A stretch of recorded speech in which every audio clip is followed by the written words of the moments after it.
Welcome creative minds, welcome to another sewing project. If you're new to this channel, you're very welcome. My name is Marvel, and on this channel I share pattern drafting, sewing tutorials and everything fashion related. If you're a returning subscriber, thank you so much for supporting my channel. In today's project, we're going to be learning how to make this beautiful dress just the way you see here. It has a pleated down and it has like a backs kind of belt waist effect, and it's a very chic outfit. You can make yours longer and you can make it even shorter. Let's get right into the tutorial.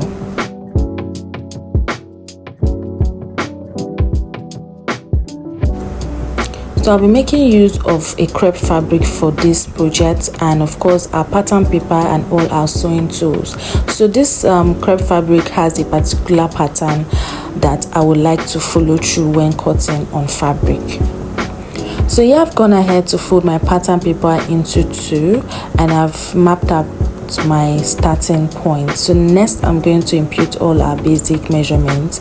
If you've been following me on this channel, you'll be familiar with this process already, marking our bust point, our underbust and our waistline. So I'm just going to impute the measurements I'm working with all round. Then I'm going to go ahead and highlight with a straight line, just like I'm doing right here.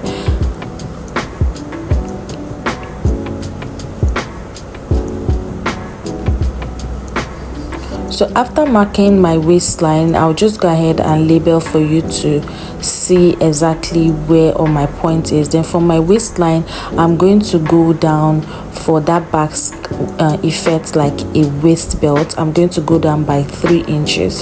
So you can do 3.5 inches, depends on you, but I worked with 3 inches here, and I'm going to mark it like so. So that point now is going to be our new waistline. So I'll just go ahead and label it like a waistband, because that's where our waistband is going to stop. So if you notice, the upper part of this dress is kind of free, so it's like a cut together with the shoulder. So after mapping the shoulder I'm working with, from that point I went out of about I did about 11 inches.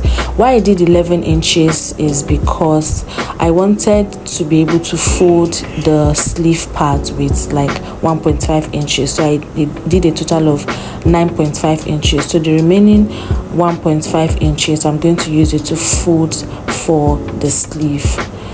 I hope that makes sense. So for the neckline I did 3 inches by 3.5 inches. So I'm just going to connect like I'm doing here, and don't forget I went down by 1 inches for my shoulder slope. So I'm just going to go ahead and connect all the way down to the shoulder slope like so. So for the length of the sleeve I'll be working with, I'm going to be doing 10 inches. Okay, you can do less or you can do more. I'm going to be working with 10 inches. Then at that I'll just map a straight line just like so. Then I'm going to curve it to my round bust measurement. So at my bust point I measured the round bust I'm working with, and at my underbust I measured my underbust measurement, and at my waistline I'm going to be imputing the waistline I'm working with. Remember that waistband point is our new waistline, so I just went ahead to impute it like so.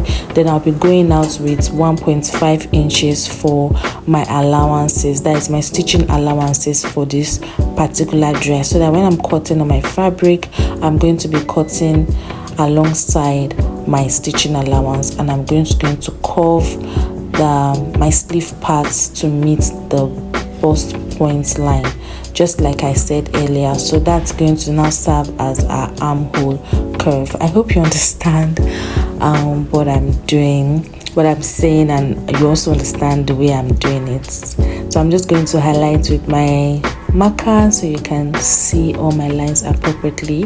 Then at the upper part of my shoulder I went up by 1/2 inch, which is going to serve as my joining allowance for the shoulder part. Yeah, so at my underbust I went up by 1.5 inches.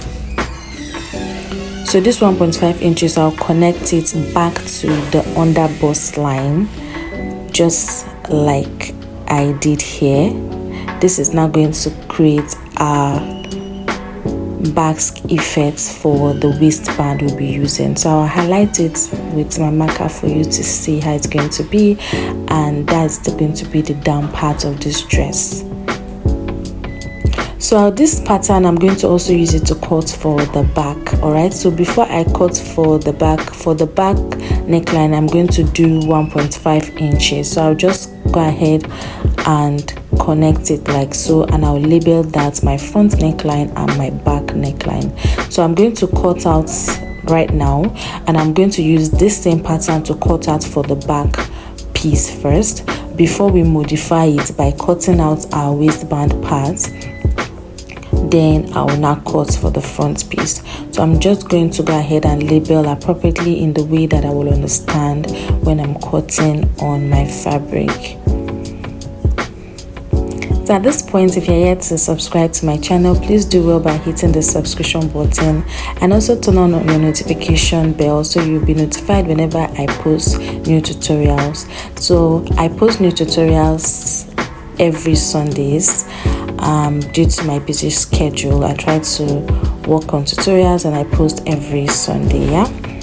So now I've placed on my back piece, and I went ahead to leave about 1 inch, which is going to serve for my zipper allowance. So I'm going to do some adjustment at around the waistline for the back. This is just to help take out any gaping that might come out from the zipper part of it. Okay, so this is one method of taking out gaping from the back. You can decide to also go up at the waistline by like ½ an inch and cut it out. Whichever method you use, we are going to come out with a very... So if you notice, I did not include stitching allowance at the hemline of this top. That's because, you know, I've already included about 3 inches at the down part, so that from that 3 inches is where I'm going to use to hem, that attach the top to the down part of this dress. So I'm just going to cut across, and I'm going to just go ahead and also trim the zipper points that I marked earlier, just like I'm doing in this video. So after cutting the back piece, I'll keep that aside. I'll notch my zipper points, and I'll also be cutting interfacing for the neckline of this back piece as well.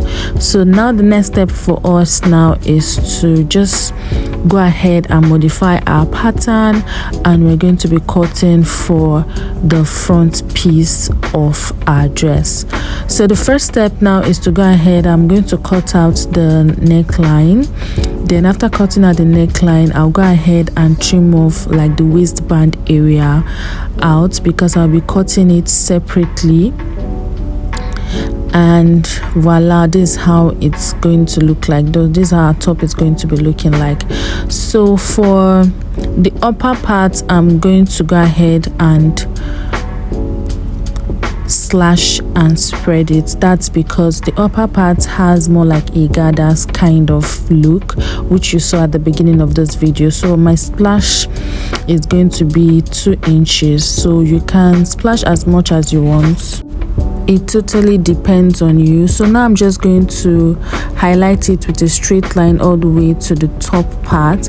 So I slashed mine about 4 times, 4 places, and I'm going to be opening it up while placing on my fabric. So I'll go ahead and label it in a way I understand. Ensure that you label your center front, which is going to be on fold, so you don't get confused when you are cutting on your fabric. This is very, very important.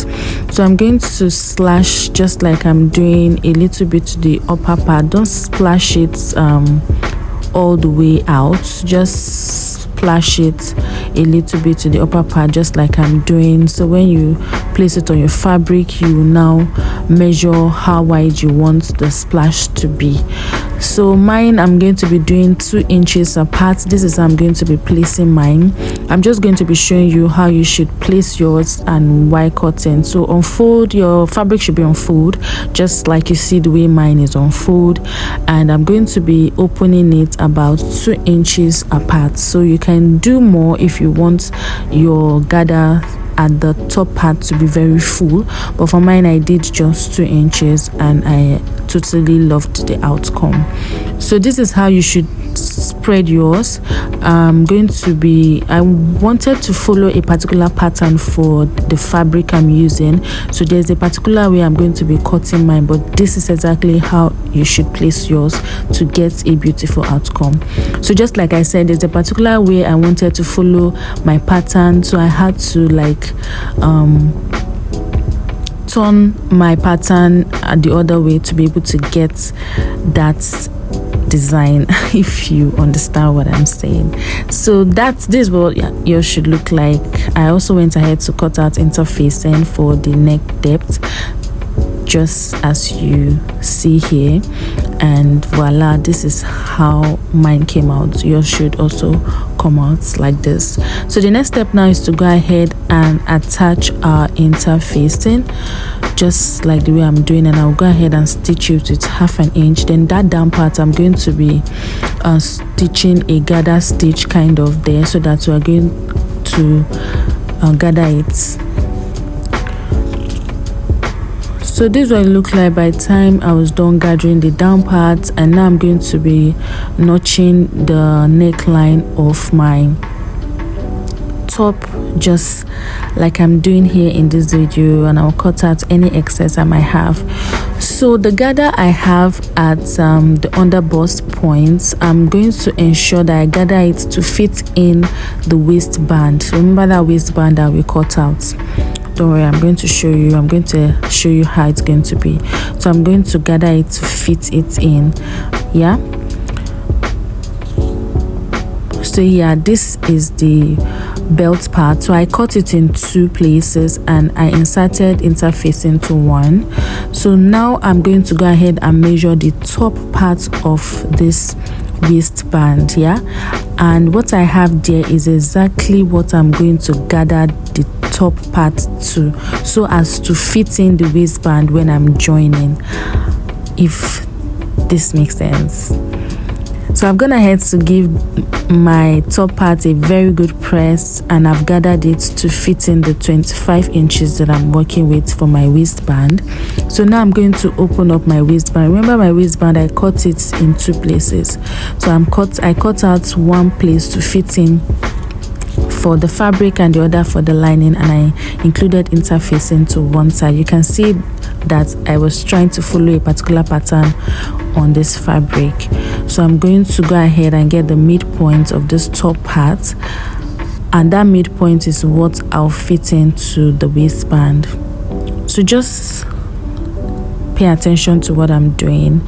So I'm going to pin the midpoint like I'm doing here, and the other part that I'm going to be using as the lining, I will fix it at the inside part. So you can go ahead and insert it separately, but I just like to do it together so that I'll just have just 1 stitch on it.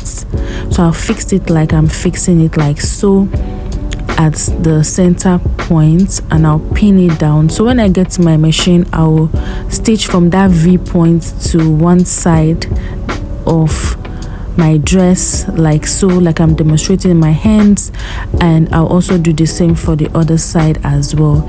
And this is how it's going to come out, looking very neat both in and out. So this is what I did. I'm done stitching. I'm just going to cut out my excess. So when I was stitching the other side, I pushed in my fabric and I closed up my waistband just like this, to just give it a very neat outcome. So by the time I open it out, you can see how neat it's looking both at the inside and at the outside.